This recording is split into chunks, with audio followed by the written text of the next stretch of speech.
Hello everyone and welcome to Slipjoint Sawyer. Today we're going to be taking a look at a Victorinox Swiss Army knife, and this is an exclusive one to one of the Facebook groups, and it is SAC Alox UK, and this is the 2024, so there was quite a big delay on this. I did order this with Judd, I can't remember when, back maybe in the early to mid 2024, and for some reason there was a delay, not sure why, but it turned up maybe about a month ago. It comes, they sort of repackaged it into this nice brown box. So you can see they've had it engraved or sort of stamped on the front here, and this is the Cadet 2, or known as the Alox Recruit. Pretty nice little bit of packaging really for a limited edition knife. Just a nice little foam cutout, bits and pieces like that.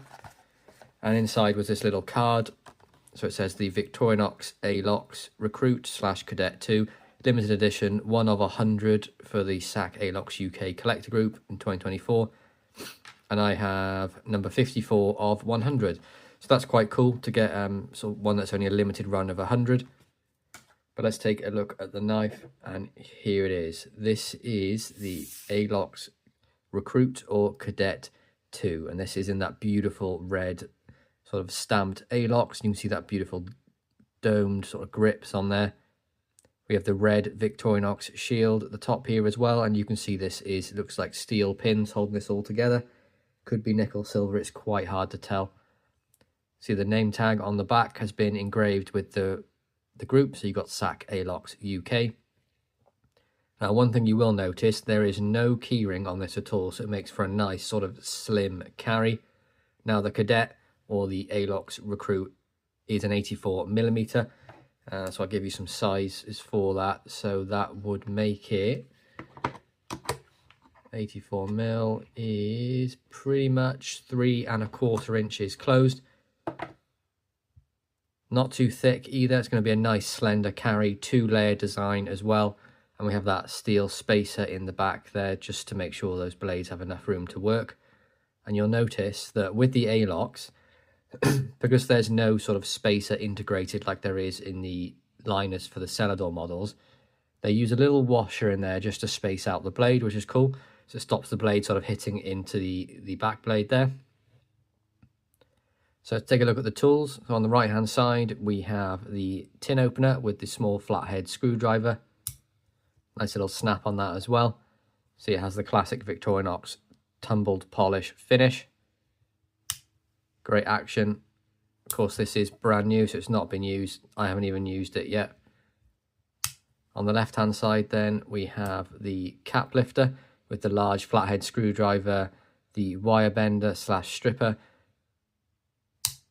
and of course you can use that as a sort of little pry bar. Obviously with these Alox ones, and same with the normal Victorinox and Celador, I wouldn't go putting too much pressure on that because it's only very lightly pinned and it will pull apart. But of course it has the half stop there, so you can crank down and get some more torque when you're using it as a screwdriver. It does work absolutely beautifully for that, especially if you're in a pinch, you just need to get a screw out quickly. You can use the end of this for large ones, and then you can also use the can opener for smaller ones, and that does fit in number 2 Phillips as well. And it is pretty useful for that. Now, is it the best tool for the job? No, but these are designed for when you haven't got the best tool for the job as sort of a backup. So the difference then between this and the regular Cadet. So I have another Alox Cadet here. This is the DLT exclusive in the blue. So you'll notice they look pretty much identical, apart from this one obviously has the keyring hook. Not much really to tell. Everything looks the same. But on a regular Cadet, you will get the nail file on the back there. And then on the Cadet 2, instead of the nail file, you get the pen blade, hence why it's called the Alox Recruit, because that's what the Recruit has with the Celador model. There's a nice little pen blade there instead. For me, I actually prefer the original, well, not the original Cadet, I prefer the Cadet with the file. I have a lot of use for a nail file throughout the day, especially as I'm out and about knife hunting, things like that. You know, opening those stiff blades sort of breaks your fingernail, so the file is very useful for me. But the blade length then on the pen blade is just over 1.5, and then a cutting edge of just under 1.5. So we're not going to have any issues with that here in the UK. I mean, it's a very unoffensive knife.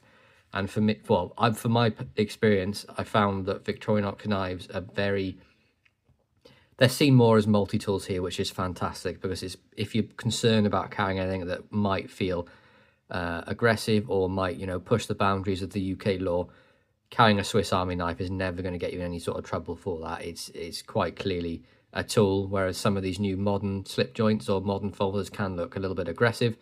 So that's generally why I tend to reach for a Swiss Army knife most days.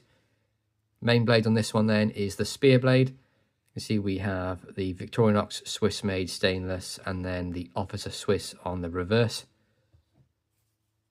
Blade length of the main blade then, we are in at 2.5 inches with a cutting edge of just shy of 2.25. So again, that's well within the UK legal limit of a 3-inch blade.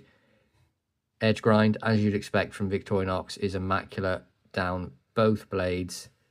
The quality control of Victorinox is, as far as I'm concerned, unmatched for the amount of knives they push out. No company I can feel actually comes anywhere near close to them. I'm yet to have a bad one. Don't get me wrong, there are sort of not bad ones, but there are some out there, but nothing compared to, you know, some companies what they consider to be good quality. But there's no swedging or anything like that. It's a nice working blade. We do have that crescent moon nail nick in there as well, and there's no half stop on any of these. So it's a nice easy open, really pocketable knife. This would be great in a 5th pocket or in sort of like a suit jacket. You know, it's a very smart carry. Overall, very impressed with this. I really enjoy carrying the 84mm.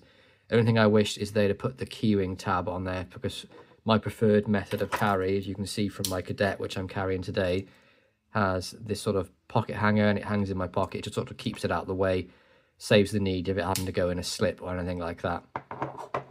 But nothing against the knife, I can put it in a secondary pouch on a slip without a problem. Beautifully made, nice one to add to the collection. But there we go. I really hope you enjoyed this review, guys. It's been a while since I did a Victorinox review. Been focusing quite a lot on Sheffield and American made at the moment. But if you like this, please be sure to like, subscribe, and ring that bell for notifications. Hope you guys have a wonderful day, and I'll catch you in the next one. Peace out.